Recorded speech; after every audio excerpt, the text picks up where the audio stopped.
Good evening.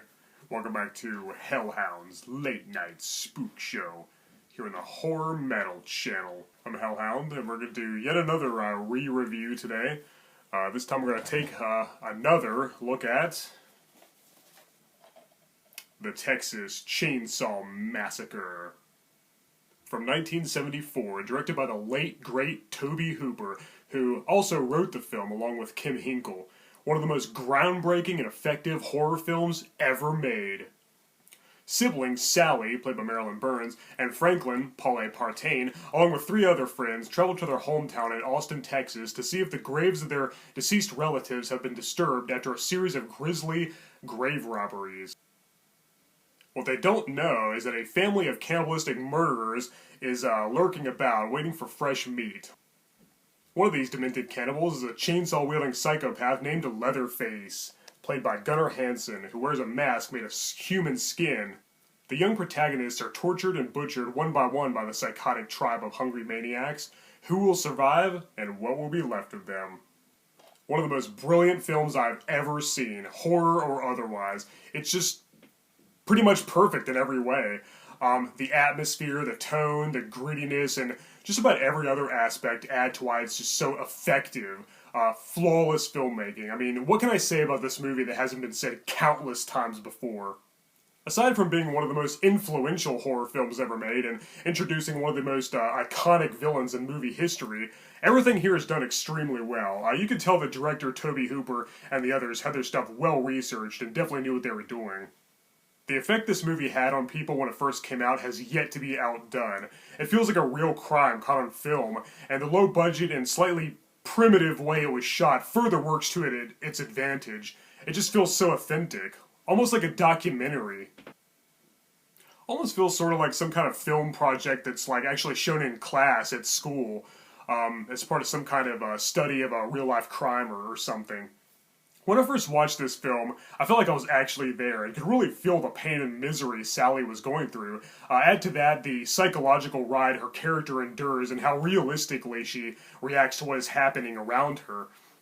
The fear factor is communicated so perfectly, especially in the final 20 minutes.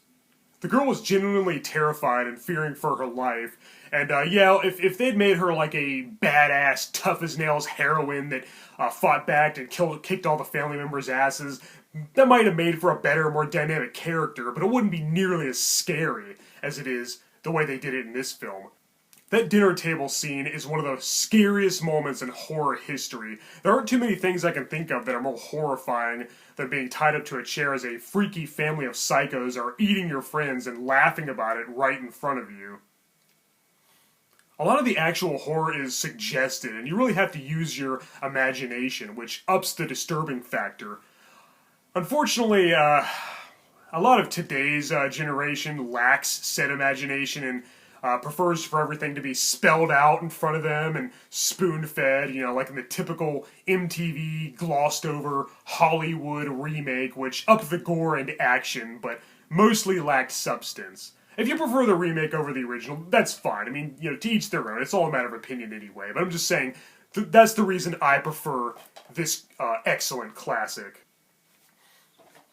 If I did have to critique anything about this film, I'd really be grasping for straws and scraping the bottom of the barrel, because I really can't think of any legitimate criticisms, but I guess I could at least mention that, aside from Sally and Franklin, I didn't really care about the main characters, who were kind of one-dimensional. Those other three weren't really very fleshed out, and I didn't really get to know them either, therefore I didn't feel much compassion for them whatsoever.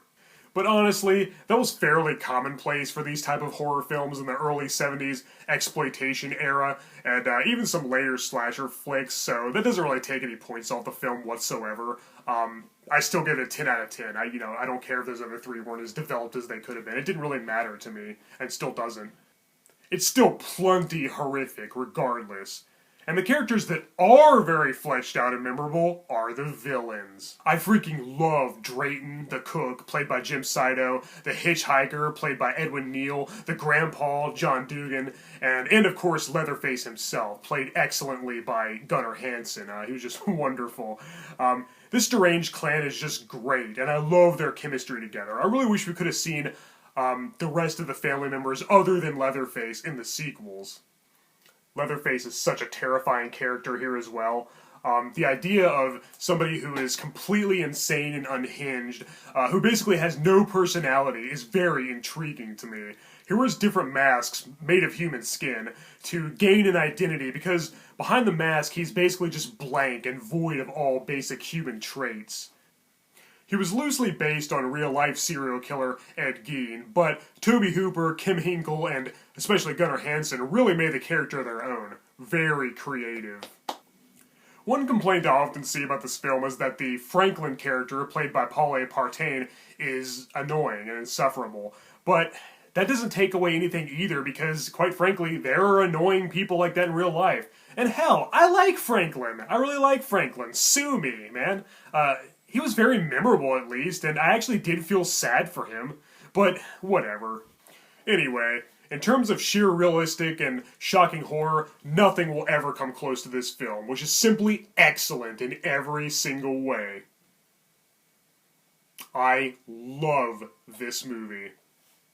Alright guys, well, that's my review of Texas Chainsaw Massacre from 1974, directed by Tobe Hooper. Hopefully I did a better job this time than my original video from 6 years ago, which has since been set to private and been updated as of right now. So let me know what you think of this masterpiece in the comments below, and join me in my next review, which I'll probably do sometime tomorrow.